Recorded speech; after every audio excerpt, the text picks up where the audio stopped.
let's slide over to movies.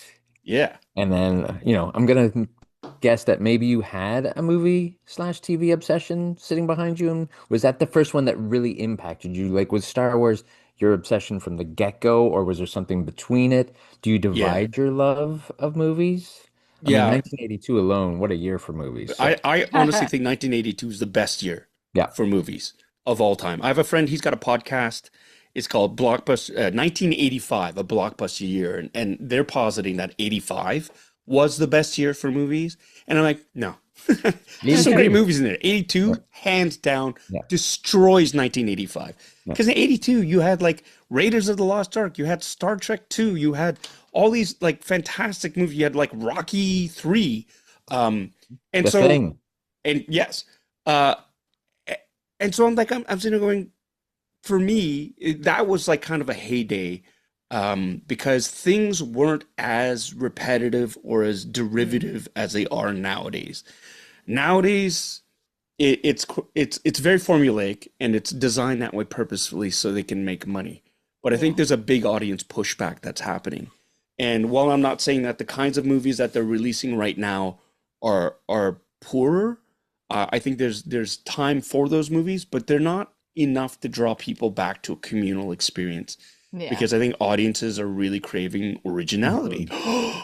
different narratives, other Even in a talent. sequel, Yeah, like like tell a crazy, different story. right? It's crazy what audience want because we've been fed. It's like you can have, you can have a Michelin steak meal, and you go the first time you have it, it's great, and it's like, guess what you're having tomorrow?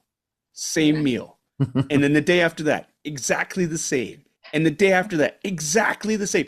You have that for like a week, and you're like, I'm done. I Yeah. don't want to eat that food. I don't want, it's great, but I don't want it every day.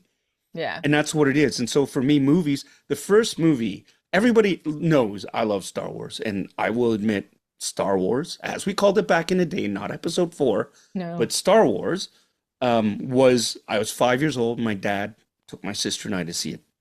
Rest is history, made an indelible mark. But did you know the first movie my dad ever took me to see was Jaws? Yes. Oh, Tim. 1982. Yeah, Jaws. So we went to see it when I was 5 years old. So it was in 1977. And in fact, Jaws had come out in 1975. So how did I see it in the movie theaters? Jaws 2 was out Haha. in the theaters. And back in those days, pre-VCR, pre-streaming, if you wanted to see the original movie, they would often have double headers. And so they Yeah. would show the original and in tandem with the new movie. And that's basically what happened. So my parents, being great immigrants, took my sister and I, both way too young to be watching this movie, to the movies because they were like, oh, it's an adventure movie with a shark. And so my mom, it was so crowded we couldn't sit together. My mom and my sister sat way in the front. My Wow. dad had to sit behind me. Now I'm 5 years old, Oh and my dad's man. sitting behind me. And this is the first time I've ever been in a movie theater. And I watched this story about how the shark eats people, and they're trying to figure out how to catch it. So I was terrified. And there's this one moment in the middle of the movie when they're looking, and we still haven't seen the whole thing yet, right? It's all in your imagination. And there's a point where Chief Brody and Hooper, they're out at night and they're looking for, because the shark is a night feeder, and they come across this beat up Ben Gardner's fishing boat. Gardner's boat. Hooper goes in the water, and it's like it's nighttime, and there's a big hole in the hull, and he pulls out this big shark's tooth, and he starts to shake the hole, and this head pops out, and it's Ben Gardner's eyes been popped out, and there's like a little squiggly thing. There's a violin sting. It's a big jump scare. My dad knew something was going to happen, and Oh he no. slowly reached over the back of No. the seat, and just as that head popped out, he grabbed me and went, ah! I'm not going to say I peed in my pants. I'm not going to say that. What I will say is I screamed so loud, it set off the entire theater. Like that was the panic, shrill. Everybody lost it. And then they immediately started to laugh, right? Because it's that big, Yeah. wonderful Yeah. jump scare. And as a 5-year-old who's terrified, to hear that laughter was so, it was calming. It was Yeah. this assuredness. It was this whole, it's okay to be scared at the movie theaters Hmm. because it's not real and everybody's feeling it and you can laugh about it. And that's when it clicked onto me. Oh my God, movies are so much fun. I love going to the movies. And that was, so maybe I was primed for like Yeah. Star Wars. It was like I love the movies. I love going to the movies. And that's, really sort of stayed with me. So my love for the movies has grown from that point on. The sad part of it now is, much like many these generations, the next ones have become less self-sufficient. We've also, as audiences, become less courteous.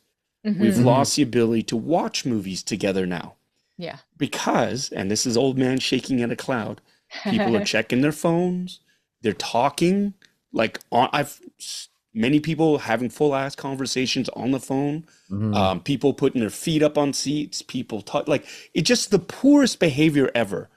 And Yeah. it's really, really sad because everybody feels like, well, I paid money for my ticket, and they treat it like it's their own living room where they can Yeah. pause the TV or go to the bathroom or answer a text or shoot a friggin', a TikTok or a Snapchat or whatever. And it gives me anxiety because I keep thinking, who am I gonna have to fight in this movie Yeah. now? And I hate it. I hate myself for feeling that way because invariably it's people who go to the movies don't love the movies. They want to see something and sort of be entertained for a bit, but their focus isn't on the movie anymore. They've Right. got metrics now for second screens. Like Oh. all these streamers, they can tell when your Yeah. phone is activated. And they have it now, and it's contributing to the dumbing down of shows because now edicts are coming down saying, hey, you know what? We need you to simplify the dialogue in this show, in the scene. So this is why you get a lot of verbal exposition, a lot of Hmm. repetition. It's Mm. because people who are looking at their phones, IMDbing whoever or answering something, they want to be able to hear. They don't want them to miss anything, Oh my goodness. and it's ridiculous. And so that's the big push now. It's like we can't fight against these other screens. So now they have metrics, and the longer you can go without somebody activating their phone and looking at it and checking, the better it is.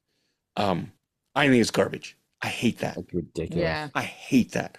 I want to create a theater where it's like a Faraday box. No phones. You Yeah. can't. There's Mhm. no signal in, no signal out. Oh, If your yes, call please. is that important, don't go see the movie. Yeah. I'm sorry.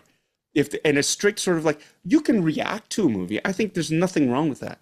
But talking through a movie or Yeah. being like discourteous to other audience members because, hey, you paid for a ticket. I did too.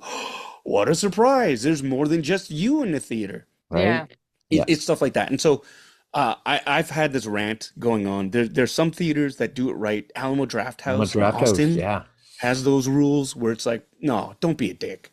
Just Yeah. you're here to watch the movie, enjoy the movie, Yeah. you know? That's the experience you're here for. You paid for it. Yeah. So like, and have everybody else enjoy the movie. Like, wow, what a concept. Don't ruin it for other people. Isn't that strange? Um, so yeah, but there's a ton of movies growing up. I mean, as a kid that made a mark on me, Goonies was one. Stand By Me. I was the same age as the boys in Yeah. Mm. Stand By Me, so that really spoke to me.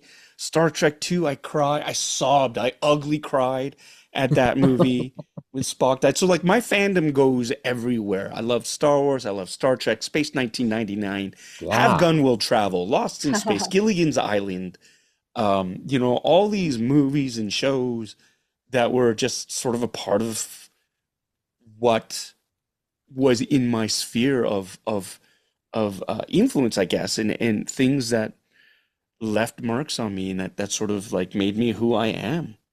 Love So it. yeah, I am a total product.